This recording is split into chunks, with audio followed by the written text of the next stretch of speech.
A load of you have been asking to see more of the speech from my recent wedding. I was required to make some edits to remove some of the private family in-jokes and also lower the running time from the rather ridiculous half hour that I did. But other than that, buckle up, it is coming. Quick background, wedding was supposed to have happened in March 2020, cancelled because of COVID. We actually went off and got married in September of 2020 with no one there other than a couple of friends as witnesses because we just couldn't wait any longer. And so this event was then a celebration for friends and family. I spoke after my father-in-law, who finished his speech presenting Jenna and I with a toy monkey. It was a sweet and humorous reference to a joke that we'd made last year, that we'd have a live chimp at the wedding for entertainment. It was his one funny moment, so the last thing that I would want to do is obviously start off by using it for my own cheap laughs. You'd think.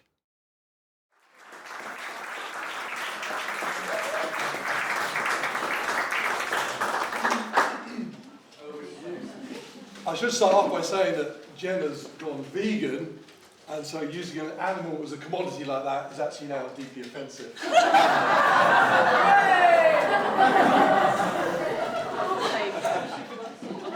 Is what it is. I'll save you.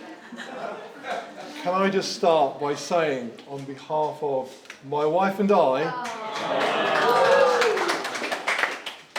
it is amazing to see you all here today. After the year that we have all had, the world has had, it is truly amazing. Statistically, it's amazing you're all still here. Flabbergasted, to be honest. I guess it is obviously great to see you all. What is not going quite so great is this. This is my speech that I wrote, as Michael referenced, in preparation for last year's wedding, all ready for March 2020. I put a huge amount of time into this, huge amount of work and effort. I was incredibly proud of this. Obviously, never needed it at the time. So I sat down at my computer on Monday and I downloaded it, read it, refreshed myself on it. It's horrible. It's grim. I don't know what I was thinking. Every single line is appalling. I think I wrote this back then too close to paying for all this and was just in a very bad mood. It's a very mean speech. I needed to rewrite my speech pretty quickly, so I did. I did what everyone does, call it cliched, but I went on the internet, groomspeech.co.uk. Number one, don't talk for too long. Don't come across as overconfident. Don't fill your speech with jokes and think you're funnier than you are. I thought, who are they writing this for? This is rubbish. They go on and on. It's a family event, so avoid profanity. There might be children in your audience. Not at my fucking wedding. This all began for Jenna and I, this today began actually in Hyde Park in 2019. We were sat in the park. It was a beautiful sunny day, people everywhere having picnics, and I can remember lying on the grass, looking up, there's blue sky, there wasn't a cloud in sight, and I said to Jen, you know what, this now here, this gives me an idea. We should just go somewhere tropical and idyllic and remote and get married on the beach. And Jen said, yeah, maybe, and she looked around at all these strangers eating their food, and said, yeah, I got another idea. Here we are. I tried to fight my corner. We had a night in Bath at a cocktail bar, and Jen said, we'll go there, we'll have some drinks, and you give me your ideas, I'll give you my ideas, and we'll go backwards and forwards and see who comes up with a better one. We were effectively going to go and debate this. And I do very badly in debates against Jen because of her university background. She just drinks until I'm unconscious and then goes, oh, I win. I've got some thank yous to do. Michael, first of all. Michael, what to say? Actually, I wrote down earlier somewhere, eloquent, heartfelt, moving. I wrote that at 11 o'clock in the bar, so that was a bit assumptive. Just kind words. I should have gone with kind words. I'm being rude. I didn't do that. I wrote it in the car, actually, on the way down. In fact, Joshua came up with eloquent, which is that's a heck of a word for Josh. I'm being mean. You deserve huge thanks, Michael. especially because your relationship with Jen is it's an amazing one. I know it's incredibly close, it's incredibly important to her, and ultimately it's incredibly important to me as well. I don't know how it was that you went about shaping Jen's early formative years, but you did in such a way that at the age of 25 she had sufficient issues that she wanted to date a 40-something divorcee with 4 kids.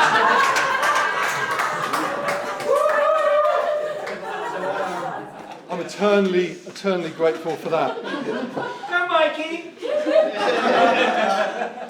My parents are now turning away from me in horror. Actually, just to be serious for a moment, they're incredible. I've spent years watching them be the most generous, supportive, kind people. Nothing is ever, for those of you that know them, too much trouble for them. To sum it up best, they're the most giving parents to James. He tells me he feels very loved and a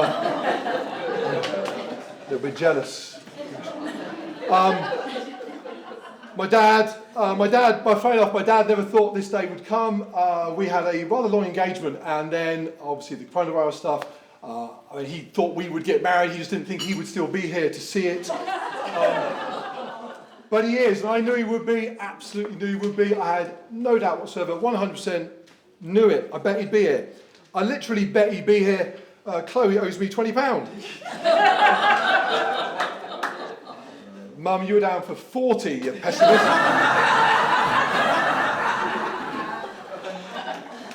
My mum, what to say about my mum? Hey, Mum. Actually, funny enough, in the old speech, I had all this stuff from last year. It was kind of background stuff about her. She was born in India, that's where her parents were working, so she grew up in India. And it was just stuff about how that had made her who she is, how she had grown and developed from that early starting point, and about ultimately how she carries that experience with her, a little bit of Indian forever ingrained within her. But ultimately,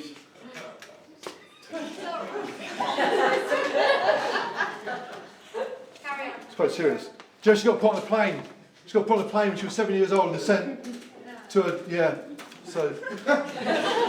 boarding school, about a million miles away, so it's not really something to laugh at, is it?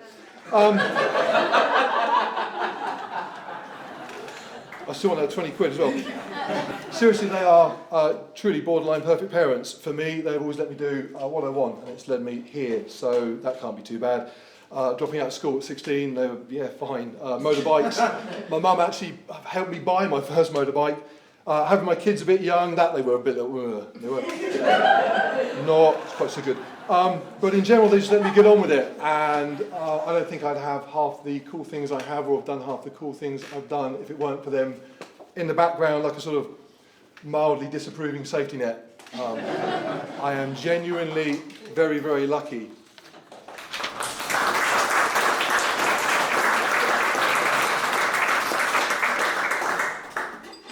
Jen's mum? Yay. Karen? Steady. Karen?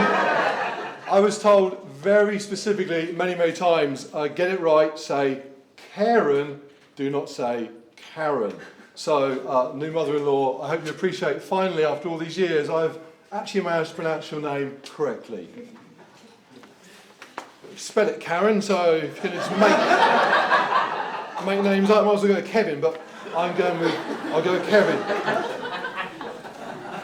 Jokes aside, I have watched Jen's relationship with her mum and her aunt and uncle, Malcolm and Sue, and I've watched them support her and her support them, and it is genuinely one of the closest family. I wrote a unit, whatever the word is, it's whatever that is, it is that, the most I've ever seen. I didn't get it at first, it seemed a bit full on. But I don't get it now. It is full on. They're on the phone all the time, popping over for tea and biscuits. I don't know. I've got aunts and uncles of my own here today, Jean, Jack, Jane and Phil. Don't get ideas, I don't need you guys rocking up on my doorstep with a hobnob and a smile. G and Jack thinking hobnobs. We would bring Waitrose finest selection. Jane and Phil thinking, yeah, we bring hobnobs. But just because I don't get the relationship all the time doesn't mean I don't see how important it is to them and how it truly does just work. So genuinely, thank you guys for all that you do. It is very much appreciated. Jen's friends are all here, dotted about. I wanted to say so much about them. Most of it is in that old speech, though. Page and a half on Amy in there. Suffice to say, and being serious for a moment, suffice to say, Kat, Fran, Hannah, Amy, Gemma and Em are 6 special people to Jen. I know that I speak on behalf of both of us when I say that while we haven't gone down the traditional route of bridesmaids and so on today, had we done so, there's no question, 2 of you guys would. And I was like, well, the 3rd. And Jen was like,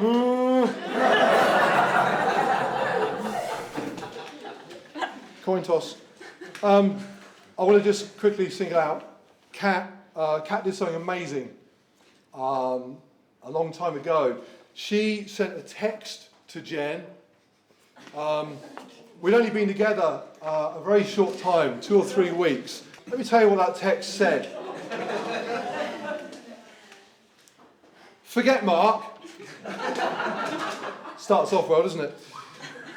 We'll go out drinking in Cirencester and I'll find you someone younger, richer and better looking.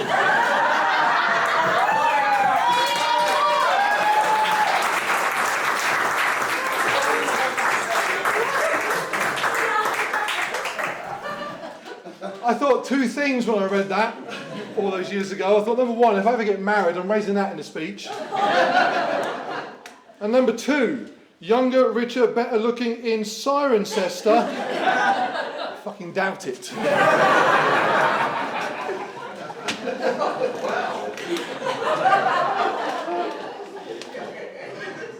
And lastly, almost lastly, my children. I am genuinely very proud of them all. We have been on a journey over the last 10 or so years that they have dealt with on many occasions better than me by some measure. I can remember talking to a friend of mine years ago and I said to him, you know the whatever the word is, turmoil, let's say, that my life is going through. I'm very worried the impact it's going to have on them over time. And he said, Mark, he said, don't worry. He said, you've got 4 amazing kids.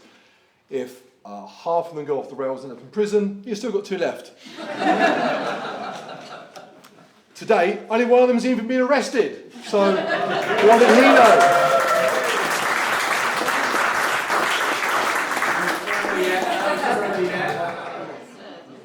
If anybody wants to know what it's like to find yourself ripped from a stolen rowing boat by a policeman, handcuffed face down on the bank of a river, like some sort of Quentin Tarantino reboot of Wind in the Willows.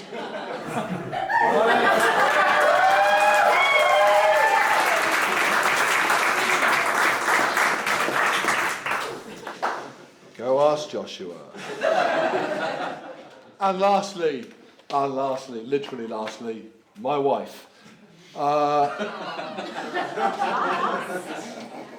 Literally lastly, in that it's the last thing I'm talking about. What's another way of saying that? Most importantly, I'll edit this. Most importantly, my wife. So let me just finish by telling you the 3 occasions over the last few years where I thought, oh, I need to marry her, where it just became blatantly obvious to me that was the only way forward. It simply had to happen and it led us here. The first was very early on. We'd been together a couple of months. My life was somewhere between, at that point, no fault of Jen's, disaster and really bad disaster. And that involved my business, and I had to go to Jen. I said, look, this is grim. We might lose the business, and there are financial implications of that. I'm not trained to do much more than what I do, apart from lifeguard 35 years ago. And now they probably have tests and exams for that. I don't know, you can't just like Baywatch, there's more to it. And she said, don't worry, forget the money, forget it, I got this. And she went off and she came back and she had this long list of things that she said, look, this will make it work. Whatever happens, this will make it work. And she went through them. And the list was ridiculously long. It was like, we won't shop at Waitrose, we'll shop at Asda, we'll get rid of the fancy cars, forget the holidays, forget we don't need that. We'll just do whatever it takes to make it work. And I remember just looking at her and thinking, oh my goodness, have you shopped in Asda? What do you...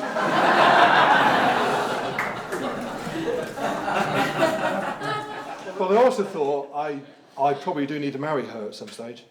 The second time was when we were riding across the Pyrenees on our motorbikes. Jenna literally just passed her test, so complete novice, and we were riding up above where the ski resorts are for the winter. I mean, no one goes where we were going. It was incredibly dangerous and stupid. I'm not sure what the hell we were doing there.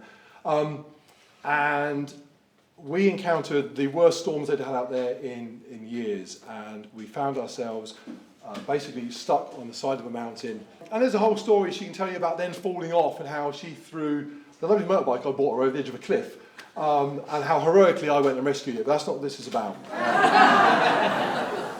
It was the most scared I have ever been in my life. And I'm trying to work out, in between her gasping for air and crying, how badly injured she was as she banged her head.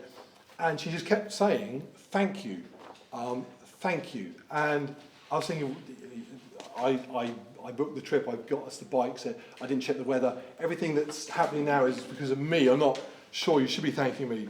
But as far as she was concerned, it was our adventure. And if one person struggles on our adventure, the other person's job is just to get them through it to continue their adventure.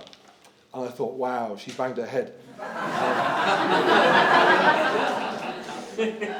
And I also thought, I'm going to need to marry her. And the third and final time was here. Last year, she was getting ready for our wedding, version 1. And she was wearing a summer dress that she bought for the day. She saved, I'm sure you'll all agree, the fancy one for today. She put the dress on, she showed me, and she showed Kat. And Kat convinced her to try on this cheap, simple wedding dress that she bought, just kind of in case, which actually was amazing, Kat, and it almost makes up for that text. Almost. And so she did. She changed, she came out, and it wasn't this, but it was a wedding dress, and she looked absolutely amazing. I thought, oh, I really do need to marry her. So I did. So ladies and gentlemen, can you please grab your drinks? Jen's going to come and join me. I'd like to raise your glasses. She's normally quicker on her heels than this. She's been in flip-flops for 18 months. And her ankle's got long COVID. To my perfect, beautiful wife, Jenna.